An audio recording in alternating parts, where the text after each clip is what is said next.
Монгол Ардын намын ерөнхий нарийн бичгийн дарга Амар Баясгалангийн хувийн компаниуд жижиг дунд үйлдвэрлэлийг хөгжүүлэх сан болон бусад яамдаас зээл мөнгө авсан баримтууд. Амар Баясгалан нь агротехнологи шижигт тайшрөргөө соён принтинг топ медиа хэмээх дөрвөн компаниараа 2016-аас 2018 оны хооронд 39 удаагийн гүйлгээгээр нийт 4 тэрбум 215 сая 904,670 төгрөгийн хөнгөлөлттэй зээл, төсөл, бараа ажил үйлчилгээг төрийн болон төрийн өмчөд аж ахуйн тооцоот үйлдвэрийн газруудаас авчээ. Үзм нийлүүлсэн ч Амар Баясгалан, жавга нийлүүлсэн ч Амар Баясгалан, вирусны програм нийлүүлсэн ч Амар Баясгалан, ном дэвтэр хэвлэсэн ч Амар Баясгалан, хонь авчирсан ч Амар Баясгалан, жижиг дунд үйлдвэрлэлийг дэмжих сангаас зээл тараасан ч Амар Баясгалан. Тендер зарласан ч Монгол Ардын намын ерөнхий нарийн бичгийн дарга Амар Баясгалангийн компаниуд 2016-аас 2018 онд эзэрхийлэн авч байгаа нь үнэхээр гайхалтай биш гэж юу. Шалгадаг газар нь шалгахад буруудахгүй л байх.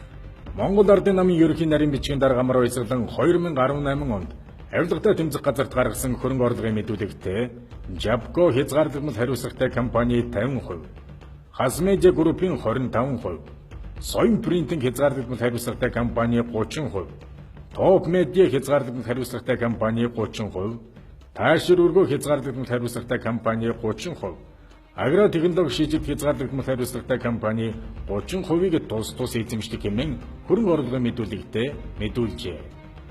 Баримт 1.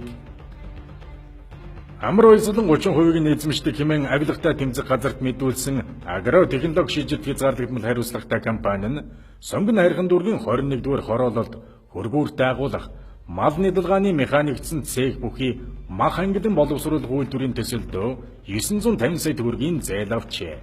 Тус мөнгийг 2018 оны 8 дугаар сарын 1-ний өдөр жижиг дунд үйлдвэрлэлийг хөгжүүлэх сангаас шилжүүлсэн байв. Агротехнологи шижигт хязгаарлагдмал хариуцлагатай компани нь соён принтинг хязгаарлагдмал хариуцлагатай компани охин компани бөгөөд 2010 оны 3 дугаар сарын 29-ний өдөр үүсгэн байгуулагдаж 2010 оноос хойш газар тариалан, сүүсүүн бүтээгдэхүүн үйлдвэрлэл, мал аж ахуй, хүнс ногооны тариалалт савлал, гадаад худалдаа гэсэн чиглэлээр үйл ажиллагаа явуулж байжээ. Тус компани 2018 оны 4 дугаар сарын 12-ны өдөр махан бүтээгдэхүүн үйлдвэрлэл худалдаа, арьс шир боловсруулах үйлдвэрлэл худалдааны чиглэлээр үйл ажиллагаа явуулах зөвшөөрлийг холбогдох байгууллагаас авч улсын бүртгэлийн ерөнхий газарт бүртгүүлснээс хойш 4 сарын дараа жижиг дунд үйлдвэрлэлийг хөгжүүлэх сангаас 950 сая төгрөгийн зээлийг авсан байна. Баримт 2. Соён принтинг хязгаарлагдмал хариуцлагатай компанийг 2006 оны 10 дугаар сарын 11-ний өдөр Даш Зэвгийн Амар Баясгалан, Даш Зэвгийн Ловсон Дорж, Даш Зэвгийн Амар Заяа, Даш Зэвгийн Амгалан Баатар нар хамтран үүсгэн байгуулжээ. Монгол Ардын намын ерөнхий нарийн бичгийн дарга Амар Баясгалан 2018 онд авилгатай тэмцэх газарт гаргасан хөрөнгө орлогын мэдүүлэгтээ соён принтинг компани 30%-ийг эзэмшдэг хэмээн мэдүүлсэн байна.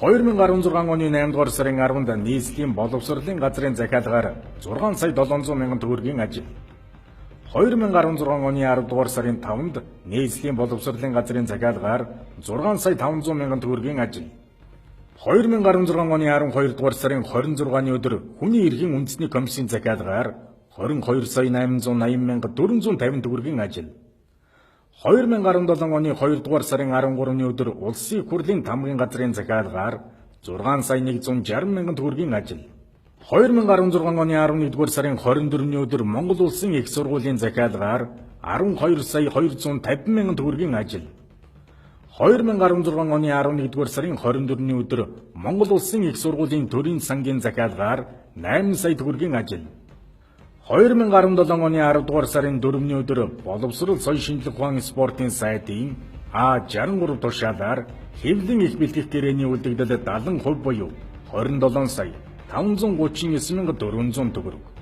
2017 оны 10 дугаар сарын 6-ны өдөр боловсрол соён шинжлэх ухааны спортын сайдын А63 тушаалаар хэвлэн нийлүүлэх гэрээний урьдчилгаа 30% буюу 53 сая 585,250 төгрөг. 2017 оны 10 дугаар сарын 10-ны өдөр Монгол улсын их сургуулийн захиалгаар 5 сая 427 мянган төгрөгийн ажил, 2017 оны 10 дугаар сарын 23-нд Монгол улсын их сургуулийн захиалгаар 6 сая 924 мянган төгрөгийн ажил. 2017 оны 11-р сарын 20-ны өдөр боловсрол соёл шинжилгээ ухааны спортын яамны төрийн нарийн бичгийн даргын А14 тушаалаар сурах бичих хэвлэх нийлүүлэх гэрээний үлдэгдэл санхүүжилт болох 125 сая 32,250 төгрөг.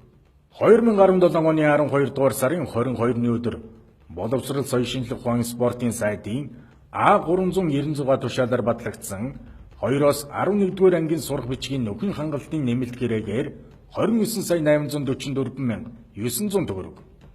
2017 оны 6-р сарын 29-ний өдөр Монгол улсын их сургуулийн Монгол судлалын хүрээлэнгийн захиалгаар 20 сая төгрөгийн ажил. 2017 оны 6-р сарын 29-ний Монгол улсын их сургуулийн Монгол судлалын хүрээлэнгийн захиалгаар 37 сая 800 мянган төгрөгийн ажил. 2017 оны 7-р сарын 6-ны өдөр жижиг дунд үйлдвэрлэлийг дэмжих сангийн захиалгаар 16 сая төгрөгийн үнэ бүхий сэтгүүл хийвлэх ажил. 2018 оны 2-р сарын 8-ны өдөр улсын хурлын тамгын газрын захиалгаар 13 сая 855 мянган төгрөгийн гэрээт ажил. 2018 оны 5-р сарын 2-ны өдөр жижиг дунд үйлдвэрлэлийг дэмжих сангийн захиалгаар 6 сая 20 мянган төгрөгийн гэрээт ажил. 2018 оны 9-р сарын 14-ний өдөр боловсрол соёл шинжилгээ ухааны спортын сайдын А121 доод тушаалаар сурах бичих хэвлэл нийлүүлэх гэрээний төлбөр хэмээн 73 сая 298 мянга 750 төгрөг. 2017 оны 8-р сарын 10-ны өдөр боловсрол соёл шинжилгээ ухааны спортын яамнаас сурах бичих хэвлэл нийлүүлэх гэрээний урьдчилгаа төлбөр 11 сая 802 мянга 600 төгрөг. 2016 оны 5-р сарын 19-ний боловсрол соёл шинжилгээ ухааны спортын яамны төрийн нарийн бичгийн даргын А49 тушаалаар 72 сая 385 мянга 824 төгрөг. 2016 оны 5-р сарын 6-ны өдөр нийслэлийн иргэдийн төлөөлөгчдийн хурлын захиалгаар 45 сая 600 мянган төгрөгийн сэтгүүл хийвлэх ажил. 2016 оны 6-р сарын 9-нд боловсрол соёл шинжилгээ ухааны спортын яамны төрийн нарийн бичгийн даргын А49 тушаалаар 80 сая төгрөг. 2016 оны 7-р сарын 6 боловсрол соёл шинжилгээ ухааны спортын яамны төрийн нарийн бичгийн даргын А49 тушаалаар 74 сая 127 мянга 200 төгрөг. 2016 оны 7-р сарын 7-нд боловсрол соёл шинжилгээ ухааны спортын яамны төрийн нарийн бичгийн даргын А49 тушаалаар 49 сая 555 мянган төгрөг. 2016 оны 8-р сарын 25 боловсрол соёл шинжилгээ ухааны спортын яамны төрийн нарийн бичгийн даргын А49 тушаалаар 94 сая 773 мянга 56 төгрөг. 2016 оны 9-р сарын 19-ний өдөр боловсрол соёл шинжилгээ ухааны спортын яамнаас гэрээний урьдчилгаа 22 сая 135 мянга 440 төгрөг. 2016 оны 9-р сарын 19-ний өдөр боловсрол соёл шинжилгээ ухааны спортын яамнаас гэрээний урьдчилгаа 25 сая 16 мянга 400 төгрөг. 2016 оны 9-р сарын 19-ний өдөр боловсрол соёл шинжилгээ ухааны спортын яамнаас гэрээний урьдчилгаа 20 сая 431 мянга 875 төгрөг. 2016 оны 9-р сарын 19-ний өдөр боловсрол соёл шинжилгээ ухааны спортын яамнаас сурах бичгийн гэрээний урьдчилгаа 24 сая 336 мянга 225 төгрөг. 2016 оны 9-р сарын 21-ний өдөр боловсрол соёл шинжилгээ ухааны спортын яамнаас 25 сая 16 мянга 400 төгрөгийн ажил. 2016 оны 9-р сарын 26-нд боловсрол соёл шинжилгээ ухааны спортын яамнаас 2016-аас 2017 оны сурах бичих хэвлэх зардал 223 сая 286 мянга 305 төгрөгийг тус авсан.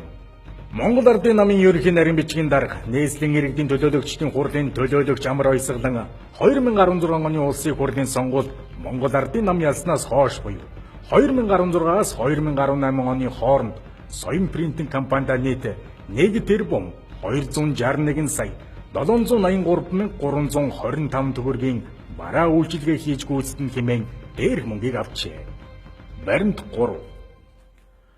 Монгол Ардын намын ерөнхий нарийн бичгийн дарга Даш Цэвгийн амар баясгалан 30%-ийг нь эзэмшдэг хэмээн хөрөнгө орлогын мэдүүлэгтээ тусгасан соён принтинг хязгаарлагдмал хариуцлагатай компани охин компани бол Тайшир өргөө хязгаарлагдмал хариуцлагатай компани.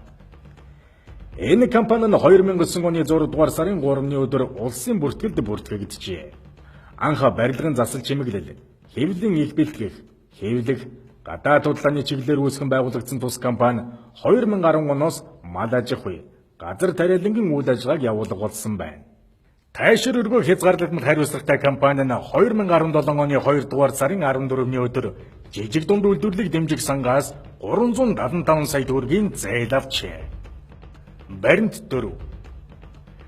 Тайшир өргөө компани нь хүнсгүүд аж ахуй хөнгөн үйлдвэрлэлийн яамны төрийн нарийн бичгийн даргын 2017 оны 6 дугаар сарын 7-ны өдрийн А216 тушаалаар махны чиглэлийн өндөр ашиг шимт хоньны аж ахуй байгууллага төслийн 1-р үе шатанд шалгарчээ. Тус тушаалд 1. Махны чиглэлийн хоньны үржлийн аж ахуй байгууллага төсөл сонгол шалгаруулалтанд Софолж үйлдвэрийн эм хонь 169, хуц 10, Мернос үйлдвэрийн эм хонь 217, хуц 10, Беришон дүүшэр үйлдвэрийн эм хонь 200, хуц 10, Рамоно үйлдвэрийн эм хонь 65, хуц 6, нийт 651 толгой эм үржлийн хонь, 36 толгой хуц импортлон үржүүлэхээр шаардлагад нийцүүлсэн төсөл ирүүлсэн Тайшир өргөө компанитай 1-р үе шатны гэрээг байгуулж хэрэгжилтийг зохион байгуулж ажиллахыг мал аж ахуйн бодлогын хэрэгжилтийг зохицуулах газрын дарга Чойшт даалгасугай. 2. Импортоор оруулж ирсэн хоньыг төслийн баримт бичиг заасан шаардлагад нийцүүлэн шалган хүлээж авсны дараа 2-р үе шатны гэрээ буюу хоньны үржлийн аж ахуй байгуулж өсгөн үржүүлэх гэрээг байгуулахыг мал аж ахуйн бодлогын хэрэгжилтийг зохицуулах газрын дарга Чойшт үүрэг болгосугай. Төсөл хэрэгжүүлэх 1-2 үе шатны ажлын гэрээ байгуулсны дараа төсөл хэрэгжүүлэхэд шаардлагадах 1 тэрбум 600 сая төгрөгийг хүнсгүүд аж ахуй хөнгөн үйлдвэрлэлийн сайдын 2017 оны А57 дугаар тушаалын 9-р хавсралтын 12-ын 5-ын 1 заалтын махны чиглэлийн өндөр ашиг шимт үхэр хоньны аж ахуй байгууллага арга хэмжээний зардаас гарган олгохыг ерөнхий нэгтлэн бодогч ариунаад зөвшөөрсөгүй гэжээ. Өндөр ашиг шимт хоньны аж ахуй байгууллага төслийн санхүүжилт болох 1 тэрбум 568 сая 141,845 төгрөгийг 2017 оны 6 дугаар сарын 29-ний өдөр хүнсгүүд аж ахуй хөнгөн үйлдвэрлэлийн яамнаас Тайшир өргөө компани руу шилжүүлжээ. Үүгээрч зогсохгүй Тайшир өргөө компани багчууд хүнс орон нутгийн өмчит аж ахуйн тооцоод үйлдвэрийн газарт 2017 оноос эхлэн бараа бүтээгдэхүүн нийлүүлэх болжээ. 2017 оны 11-р сарын 29-ний өдөр багчууд хүнс орон нутгийн өмчит аж ахуйн тооцоод үйлдвэрийн газарт 14 сая 984,500 төгрөгийн үзэм. 2017 оны 12-р сарын 20-ны өдөр багчууд хүнс орон нутгийн өмчит аж ахуйн тооцоод үйлдвэрийн газарт 16 сая 205,000 төгрөгийн үзэм.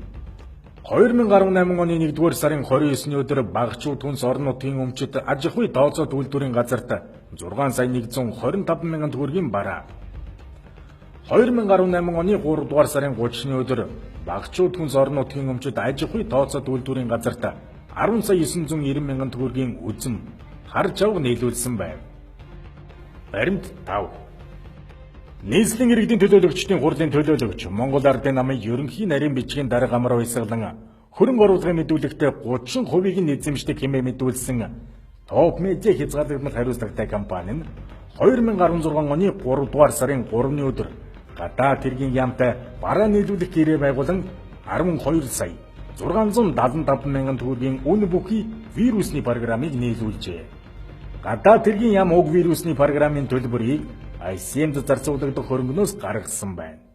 Энэ бүх баримтаас харахад үзэм нийлүүлсэн ч амар баясгалан, жавга нийлүүлсэн ч амар баясгалан, вирусны программ нийлүүлсэн ч амар баясгалан, ном дэвтэр хэвлэсэн ч амар баясгалан, хонь авчирсан ч амар баясгалан, жижиг дунд үйлдвэрлэлийг дэмжих сангаас зээл дараасан ч амар баясгалан. Тендер зарласан ч Монгол Ардын намын ерөнхий нарийн бичгийн дарга амар баясгалангийн компаниуд 2016-аас 2018 онд эзэрхийлэн авч байгаа нь үнэхээр гайхалтай биш гэж юу.